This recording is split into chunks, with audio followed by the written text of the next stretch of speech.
The last few hours, Klal Yisrael as a whole and Chabad Chasidim in particular suffered a huge loss. Yeah, the passing of Reb Yoel Kahn. So I want to talk about him for a few minutes. Some of you might have heard of him, some of you might not have heard of him. But even if you didn't hear of him, if you enjoy my classes, you've definitely benefited from him very much in an indirect way or maybe even a direct way. So Reb Yoel, he was born in 1930 in Russia, and his family in the 30s, they emigrated to Eretz Yisrael, where he was quickly identified as a Goin, really in a league of his own in terms of his mind, his memory, his analytical ability to dissect and to understand and convey information. He was a chavrusa with Rebbe Pavarsky back in the time in Eretz Yisrael. When he was 20 years old, so he came to America. Back in the day, I remember hearing the story. I can't vouch for it, meaning I have not seen it in any confirmed place, but the story that they said then was that around that period of time, this was during the lifetime of the previous Rebbe, of the Frierdiker Rebbe, the Rayatz. So the Frierdiker Rebbe, at that time, he was Miyased. He established, 1949, he established Kfar Chabad. And he sent his older son-in-law, the Rashag, Rabbi Shmaryo Gerari, to Eretz Yisrael, to, if I remember correctly, maybe he sent with him a Sefer Torah. And when the Rashag was in Eretz Yisrael, so he was in a certain place, and he chazered a maimer from the Rebbe Rayatz, a maimer chassidus. Now, a maimer chassidus is long and involved and intricate, and a short while later, whether it's a few hours later or the next day, so he's approached by a bacher who said, "Okay, can I hear another maimer?" So the Rashag was like, "Okay, and yesterday's maimer you know already?" He said, "Yeah." He says, "Let me hear it." And this bacher goes and repeats the maimer to him, almost word for word. And obviously he was very impressed, and when he came back, he told his father-in-law about him, and he was asked to come to New York. He got onto the boat on Yud Aleph Shvat Tafshin Yud, which is the day after the Frierdiker Rebbe passed away. The Frierdiker Rebbe passed away on a Shabbos, which was Yud Shvat. This was Sunday, but he did not know yet. He got on the boat. He did not know yet that he was going to his Rebbe. But little did he know that when he got onto the boat, his Rebbe had already been nostalgic. I believe he found out on the boat. There's different ways of transmission. He arrived in New York a short while later, and he wasn't even sure whether he should stay, whether he should go back. After all, he came to the Rebbe. He immediately connected with our Rebbe, and he asked the Rebbe's advice, and the Rebbe told him, if my father-in-law told you to come, then this is where you're supposed to be. And again, he immediately connected to the Rebbe. Even in the year before the Rebbe officially accepted, he was the one who was by all the Farbrengens, and he became the Chosid. The Chosid means the one who memorizes and then transcribes what the Rebbe says. I have to remember, the Rebbe's Farbrengens very often were hours on end, and the ability to memorize and transcribe afterwards is something which I personally can't fathom. I listen today, you listen to tapes, listen to Sikha from the Rebbe, I listened for 15 minutes, and you ask me afterwards, can I not only transcribe it, can I repeat it to you verbatim? I can give you the point, but to be able to, and he became the chief, and for the next 40 years, he never left the Rebbe's side, even when his father passed away. And he wanted to go to Eretz Yisrael, his father was in Eretz Yisrael, the Rebbe told him no. The Rebbe said, "I need you here." The Rebbe told him, "You anyway is not going to make it for the Levaya, and for Shiva, I need you here." He never left, and so much of what we have is due to him. Every time the Rebbe edited a maimer, it was written by Reb Yoel. Many of the sichos that we have that the Rebbe edited were written by Reb Yoel. And it wasn't only, some people have an amazing memory, it wasn't only he had an amazing memory, he became the head mashpia in 770. His mastery of Chassidus was legendary, and it wasn't only, sometimes you say, Atzana, the Mali Sifri, like a box that's full of Svarim. that some people just have a photographic memory and they're able to memorize a lot. Everyone who teaches Chassidus today in Lubavitch is a Talmud of Reb Yoel's. He was the one who knew how to analyze and dissect and give over in simple words what the Rebbe said, the different concepts in Chassidus. I don't know how many of the Sfarim that we're looking behind us have his fingerprints on them, and many of them were authored by him. Although, by the way, he never authored anything like directly. Everything was just from the Rebbe, but then afterwards other people took his speeches and his thoughts and they put it into different Sfarim, and the Rebbe also put him in charge of a monumental project called Sefer HaErechim, which I'm sure is somewhere over here. Right behind me. Right here, behind me. A set which is an encyclopedia of Chabad concepts. Going through the whole Chassidus Chabad. Ava, Yira, Aaron Sof. I think there are like 8 volumes that are published up until this point, and I think they did not yet finish Aleph, this encyclopedia. But afterwards you can come, you can look, you can see it down here. Because his ability to go through Chassidus and analyze and dissect and to create different categories is incredible. Most importantly for me is Reb Yoel's Tanya Shiurim. Reb Yoel gave Shiurim and Tanya, and they're both recorded. We have them, and also there are, I would say every sefer that's put on Tanya today is somewhat based on Reb Yoel's Shiurim, and then there are those Sfarim that are pretty much all based on Reb Yoel's Shiurim. That brown set over there, if you see, and in preparing for this class, I've used Reb Yoel countless times. To say I've used him is actually a little of an understatement. I've leaned on Reb Yoel, listening to Shiurim, especially where we're talking about some of the more difficult prakim and Shar Yichud V'Amunah. For those of you who remember, Tzimtzum K'Pshutei, Tzimtzum Shalei K'Pshutei. Without Reb Yoel, I'm lost. There's nothing but actually, I still remember that my journey in Tanya began when I was 18 years old. At 18 years old, I was a bacher in Yeshiva in Kfar Chabad, and I have no idea why, but I decided I want to start learning Tanya seriously. How am I going to start learning Tanya? So there was a bacher over there, another bacher in Yeshiva over there, who had at that time transcribed, typewritten, like a unpublished, unofficial version. Someone transcribed Reb Yoel's Biurim on Tanya from the tapes, and I remember I borrowed it from him, and I used it in learning Tanya, and that really opened up Tanya for me, was those transcripts at that time. So it's not only when before I teach you, but even back in the day. And like I said, basically, Reb Yoel is the paradigm of every Lubavitcher mashpia teacher, the strategies, the mashalim, the way of everything being taught is from him. So it's a tremendous loss, and he was active until his last days, until Mamish's last days, teaching, bringing, and it's a tremendous loss, really a tremendous loss. He was 91. Didn't have any kids. Did not have any children, no. But he has many children. Many Talmidim. I was speaking to my brother just now, an hour ago. My brother is at Rosh Yeshiva in Chicago. So he tells me that he remembers around 15 years ago, Reb Yoel came to Chicago for a Shabbos. Matzah Shabbos, Reb Yoel was bringing with the Olam. I don't remember the details, but he had a flight, and he's bringing, and they wanted to push off the flight. They wanted to put him on a later flight. So he agreed. So they asked him, "Okay, what's your name? How do you spell your name?" Kahn, K-A-H-A-N, K-A-H. He said, "I don't know." He said, "Ask my wife." So ask my wife. So they tried contacting his wife, and they couldn't reach her. And he did not know how his name was spelled. Again, he'd been in America for more than 50 years at that point. He did not know how his name was spelled in English, and he went on the earlier flight because they couldn't delay the flight because no one knew how his name was spelled.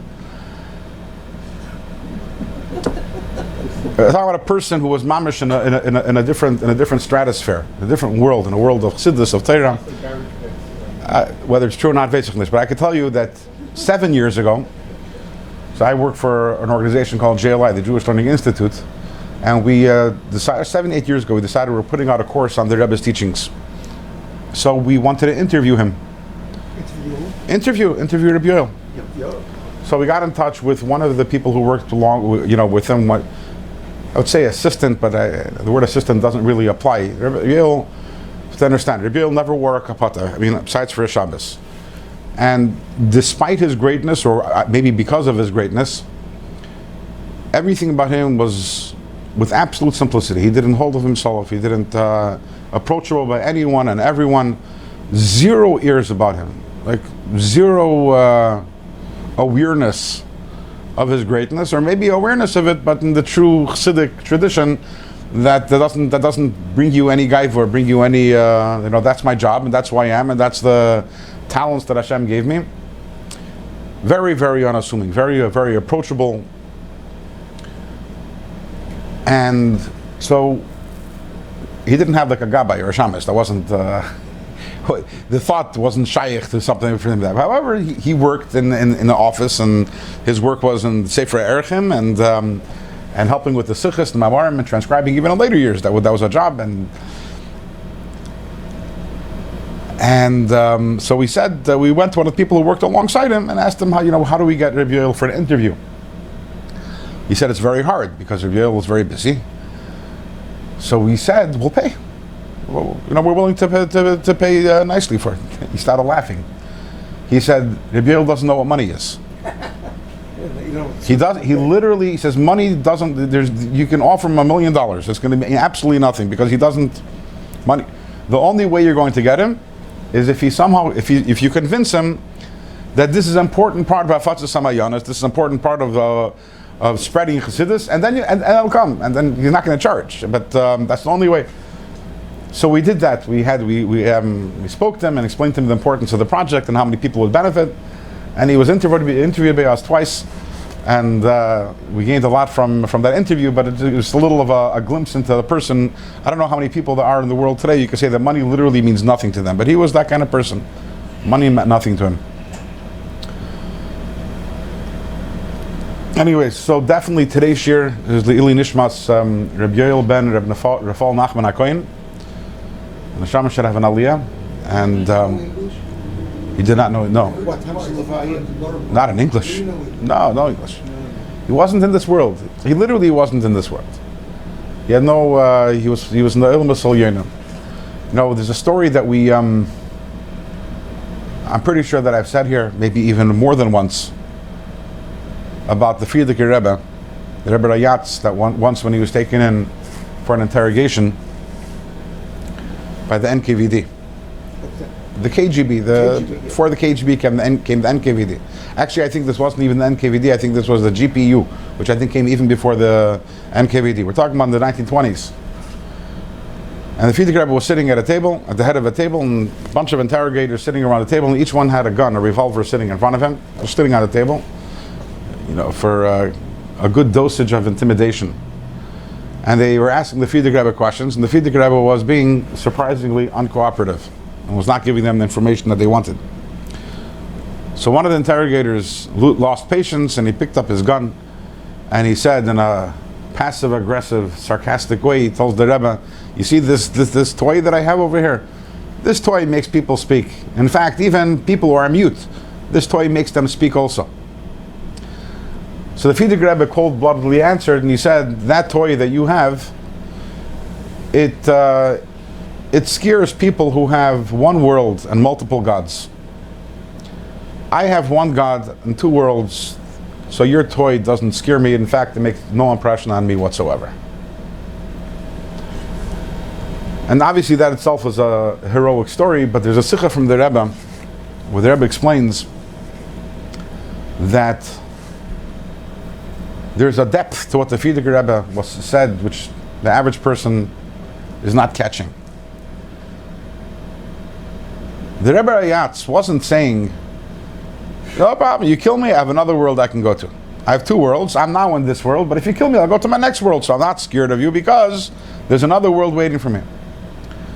What the Frierdiker Rebbe was really saying is, I have two worlds and I'm already in the next one. And because I'm already in the next one, your gun doesn't do anything to me. It's not pshat that your gun does something and it transfers me from this world to the next. I'm already in the next world. Olam Haba doesn't mean a world. Olam Haba exists now also. It's a ruchniistic world. There's a gashmiistic world, and then there's a godly world. And the Frierdiker Rebbe said, I'm already there. So what happened? They let him go. But I think he was arrested a few times to let him go. But the point is, I believe that Reb Yoel very much personified this idea. You think, what happened today? He passed away. It's a big loss to us. The Gemara says, right? Tzaddik avad l'doire. So it's a loss for our generation. But for him, I don't think too much changed. He was learning Chassidus before. I'm sure he's learning Chassidus now. If anything right now, I'm sure he's hearing Chassidus from the Rebbe right now. So for him, nothing much changed. There was no, he didn't live in Olam Haza to the point that you say that, oh, something ended by him. Olam Haza ended. There was no Olam Haza. He was already in Olam Haba. So it's not a very difficult transition. Difficult for us, but I'm sure he, wherever he is, he's again back to square one, listening to the Rebbe and maybe doing chazaras over there. And there's a letter from the Rebbe to Ariel Sharon. Ariel Sharon, in the 6-Day War, he was a big hero, the general in the 6-Day War. Eventually, later he became the prime minister. But back before then, and shortly after the 6-Day War, he lost his son in a tragic accident. His son, his name was Gur. He died in a tragic accident. And the Rebbe sent him a letter. And in the letter, the Rebbe points out the words that we say to be Menachem Avol. Hamakim Yenachem Eschem B'Seich Shar Aveli Sinu Yerushalayim, which obviously also is timely for right now, when we're all focused on our Avelus over Tzin Yerushalayim. And the Rebbe asks a pashto question. What for? Hamakim Yenachem Eschem. The Aval now needs to be reminded also about the Beis HaMikdash in Yerushalayim. As they say in Yiddish, Nar das felt that's what he's missing, right? He's in the middle of his own Avelus. You need to remind him about another Avelus. And we start off by saying, Hamakim Yenachem. We're trying to comfort the person. How are we comforting the person? By bringing in the Avelus over Tzin of Yerushalayim.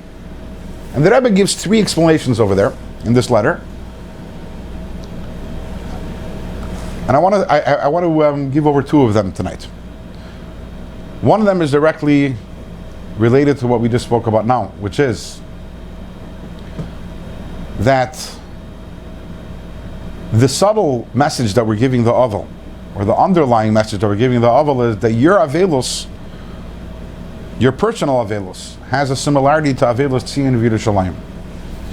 And just like Tzion of Yerushalayim, what was destroyed was the physical buildings of the Beis HaMikdash. But we know that Shechina Leizaza Mekosel Hamaravi, and in general the Makom HaMikdash was Kitcha L'Shaita, the Kitcha L'Asid Lave. The Kedusha is there always. So the Ruchnius wasn't impacted. The Goyim couldn't impact the Ruchnius. All they were able to impact was the physical. As the Pasuk says, that even when the Mikdash is Shemem, even when the Mikdash is desolate, it's still, the Kedusha is still there. And we're telling the Oval the same thing, that yeah, there's a tragedy that happened over here. There was a loss, but the loss was only in the physical. Just like by the Beis HaMikdash, the loss was only in the physical building, but wasn't in the spiritual, in the neshama of the Beis HaMikdash. The same thing is also the neshama of a Yid. Nothing ever happens to the neshama of a Yid, and that's true to a certain extent to every single Yid, and definitely by someone whose life, even down here in this world, was a completely neshamadik life.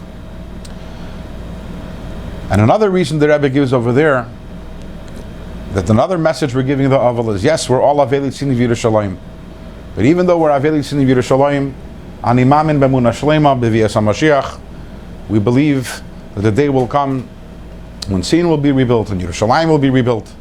And the same thing we're telling the Aval, the same thing is in your personal Churban. You should know also, the next Ani Mamin is in Tchias HaMesim. But there will also be at Tchias HaMesim, just like Aveli Tzin Yerushalayim will be consoled, and once again the Beis HaMikdash will be restored. You also in your personal Avelos, that also will be restored when Vakitzu V'Rananu Sheichni Afar. So Taka we should be Zeichet to Vakitzu V'Rananu Sheichni Afar, and Reb Yoel and all the great tzaddikim will be united with them. The Rebbe once said that the people who who passed away most recently, they will be the quickest to arise by Tchias HaMesim. Because they're not, they didn't get so used yet to Gan Eden. They still have one foot almost down here in this world. It's an easier jump for them. So we know that Tchias HaMesim is not all at the same time. In general, we always say tzaddikim come in L'tchiyat Tchila, that tzaddikim will arise first. And also the people who are passed away most recently also will be the first to arise. Akapanim Adkan. Well, so that's that. We're going to get to that. What time is Levaya? The Levaya will be, it's in Shemri Adas tomorrow at 10 and passing by 770 at 10:45. And as in Lubavitch, there are no Hespedim, even though that I kind of transgressed that right now. So it's not going to be a long Levaya, so if you plan on coming, be on time. It's not that there will be nothing. It'll be 5-10 minutes by 7:70. They'll say Tillim and they move on. It's nothing, and then he'll be buried near the oil in Queens. Yeah. Okay. I mean, there's still time for Vakitzu V'Radanu till tomorrow morning. We can have Mashiach can come. You know, Zayinov is already the beginning of the real Echta Avelos. Zayinov is when the Goyim broke into the Beis Hamikdash. So not Tisha B'Av. No, so it's time. Just like that was the beginning of the Avelos, it could be the beginning of the Geula, and we can be Zeicha already Miyad Mamish.